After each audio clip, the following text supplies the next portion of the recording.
گا جناب زید صاحب کو کہ وہ اسٹیج پر آئیں اور جو سوالات ہیں اسٹوڈنٹ کے جو ہم نے سلیکٹ کیے ہیں ان کے جوابات جو ہیں وہ ہمیں نوازیں. بہت شکریہ.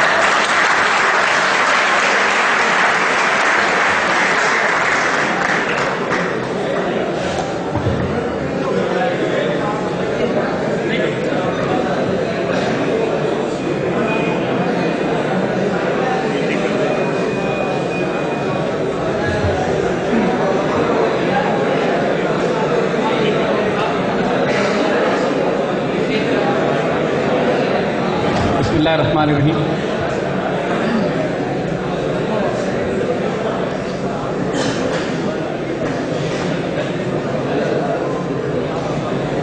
تو بیٹا مختصراً ہم کو سوالوں کا جواب دیتے ہیں. کچھ کے جواب ہم نے اپنے پہلے بیان میں کر دیے تھے, لیکن we will inshallah try to get to the details as much as we can. اچھا سوال ہے, is democracy allowed in Islam?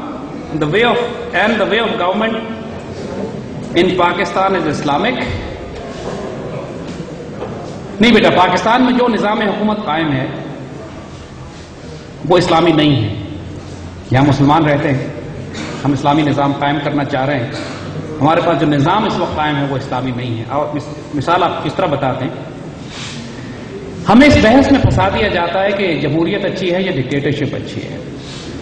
جو کمال ہے اس مغربی سوسائٹی کا, جو کمال ہے اس میڈیا کا, جو کمال ہے اس کفر سسٹم کا, کہ وہ انسان کو اتنی خرافات اور لایانی بحثوں میں ایسا پھنسا دیتا ہے کہ جو اصل ایشوز ہیں اس کی طرف کوئی بات نہیں کرتا. انسانیت کو تقسیم کر دیا جمہوریت اور ڈیموکریسی میں. ڈیموکریسی اور ڈکٹیٹرشپ وہ بات چاہتے اچھی ہوں, اور ہمارے تمام بڑے بڑے حکمرانوں کو, دانشوروں کو, حتیٰ کہ علماء کو دیکھو تو انہی بحثوں میں لگے ہوئے. حالانکہ ملک میں ڈیموکریسی ہو یا ڈکٹیٹرشپ ہو, دونوں کے نیچے نظام وہی کفر کا قائم رہتا ہے. وہی بینکنگ سسٹم, وہی ربا کا نظام, وہی سود کا نظام, وہی پیپر کرنسی, وہی IMF, وہی ورلڈ بینک, وہی میڈیا, وہی ایجوکیشن سسٹم, وہی جوڈیشل سسٹم, وہی سیشن کورٹ, وہی ہائی کورٹ, وہی سپریم کورٹ, وہی انگریز کا بنایا ہوا نظام. آپ اگر لاہور ہائی کورٹ میں جا کے دیکھیے, 1860 میں لاہور ہائی کورٹ بنی تھی. کسی بھی کمرہ عدالت میں چلے جائیے, دیواروں پہ ان مرے ہوئے گوروں کی تصویریں آج بھی لگی ہوئی ہیں جو پچھلے 150 سال سے 200 سال سے یہاں پر اپنے قانون کو چلاتے آئے. تو قانون, نظام حکومت کس چیز سے بنتا ہے؟ نظام حکومت اس سے بنتا ہے کہ یہاں پر قانون کس کا چل رہا ہے. اس سے نہیں فرق پڑتا کہ یہاں ڈیموکریسی ہے, بادشاہت ہے کہ ڈکٹیٹرشپ ہے. قانون یہاں انگریز کا چلتا ہے. تو پاکستان میں جو نظام تبدیل کرنے کی بات ہے, جو پولیٹیکل سسٹم یہاں تبدیل ہونا ہے, دین میں کوئی سیاسی جماعتوں کا تصور ہے ہی نہیں.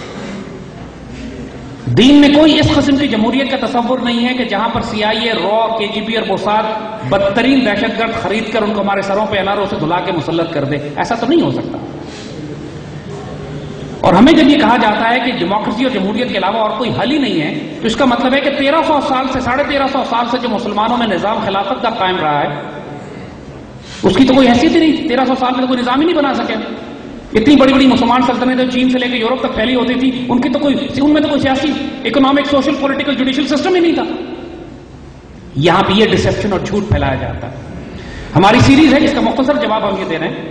ہماری ویب سائٹ پہ جائیے, ہماری ایک سیریز ہے پوری خلافت راشدہ کے نام سے. 12 پروگرام اس کے ریکارڈ ہو چکے ہیں, مزید ہم انشاءاللہ کریں گے آئے گا. وہ 12 پروگراموں کو دیکھ لیجئے. اسلام نہ ڈیموکریسی ہے, نہ ویسٹرن ڈیموکریسی کی بات کر رہے ہیں, نہ ویسٹرن ڈیموکریسی ہے, نہ ڈکٹیٹرشپ ہے, نہ بادشاہت ہے. ہمارے یہاں خلافت ہے, ہمارے یہاں سلطان ہے, ہمارے یہاں امیر المومنین ہے, ہمارے اس کو جو مرضی نام دے دیں, اٹ از مٹیریل. لیکن جو وہاں عدالت کا نظام ہے اس کے اندر عدل ہوتا ہے, انصاف مفت ہوتا ہے, اس میں کوئی وکیل نہیں ہوتا. انفارچونیٹلی اسلامی عدالتی نظام میں وکیلوں کا یہ سلسلہ ہی نہیں ہے. براہ راست قاضی کی, اسی لیے یہ سارے لوگ مل کے سسٹم کو سنبھال کے رکھے ہوئے ہیں. بڑے لوگوں کی نوکریاں چلی جائیں گی انفارچونیٹلی.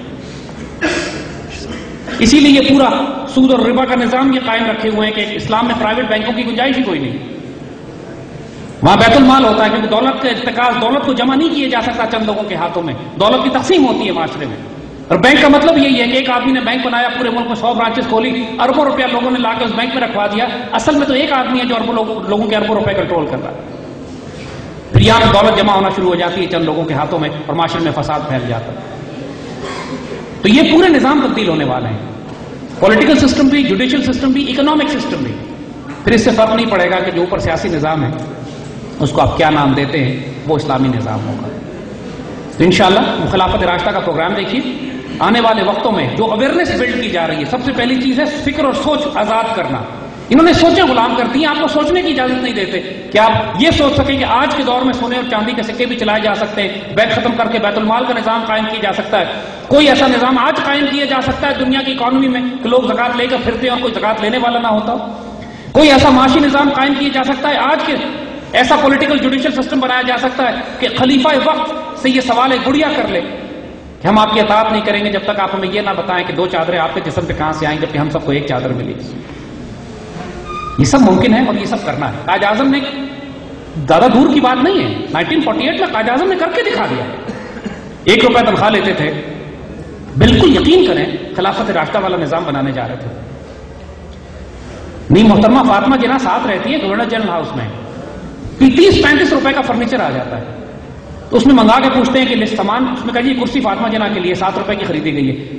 اس پہ کارڈ لگا دیتے ہیں، کہتے ہیں کہ اس کے پیسے فاطمہ جناح سے لو، مسلمانوں کی جیب کے پیسے، بیت المال کے پیسے سے فاطمہ جناح کی ذاتی کرسی نہیں آئے گی.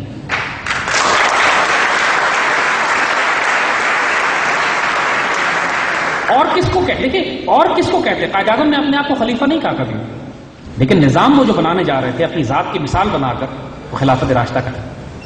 ہم یہ سنتے ہیں تاریخ میں کہ حضرت عمر، حضرت ابوبکر، حضرت عثمان، حضرت علی رضوان اللہ اجمعین، ان کی تنخواہ پریکٹیکلی آج کے حساب سے 100-150 روپے روز سے زیادہ نہیں تھی. 1 درہم، 2 درہم، 3 درہم ڈیلی کے ان کا ایکسپینسز پرسنل پاکٹ منی کے مل جایا کرتے تھے. جو ایک دفعہ حضرت عمر نے مصر سے لوگوں سے کہا کہ جو اپنے غریب غربا جو ہیں، مساکین جو آپ کے یہاں بستے ہیں، ان کی لسٹ مجھے بھیج دیں تاکہ میں ان کے وظیفے لگا دوں. تو وہاں کے لوگ جو لسٹ لے کر آئے، اس لسٹ میں سب سے اوپر نام حضرت عمر کے اپوائنٹڈ گورنر کا تھا کہ جی گورنر بھوکا مر گیا، آپ کا غریب مسکین اس کا وظیفہ لگا دیں، ہم سب میں غریب گورنر ہے بیچارہ. تو یہ نظام کیوں نہیں قائم کیا جا سکتا؟ کیا ضرورت ہے کہ جو آج ایک شخص ایم این اے بنتا ہے یا ایم پی اے بنتا ہے، اس کے اوپر مہینے کے کم از کم کروڑوں روپے اس کے اوپر خرچ کیے جائیں، گاڑیاں دی جائیں، بلٹ پروف کار دی جائیں، محلات دیے جائیں، ان کے پورے بینک اکاؤنٹ ان کے ٹیلی فون فری کیے جائے، ٹریولنگ فری کر دی جائے، اور ان کے میڈیکل بل پورے خاندان کی 7 نسلوں کا فری کر دیا جائے. بدبخت لوگ سارے امت مسلمہ کی بیت المال کو کس طرح خیانت کرتے ہیں. کوئی مشکل کام نہیں ہے، راتوں رات سب چیزیں ٹھیک کی جا سکتی ہیں. قائد اعظم کی کیبنٹ میٹنگ ہو رہی تھی، سارے وزراء پاکستان کے بیٹھے ہوئے تھے. ADC نے صرف یہ سوال کر لیا کہ چائے کے ساتھ کیک دیے جائیں یا بسکٹ دیے جائیں.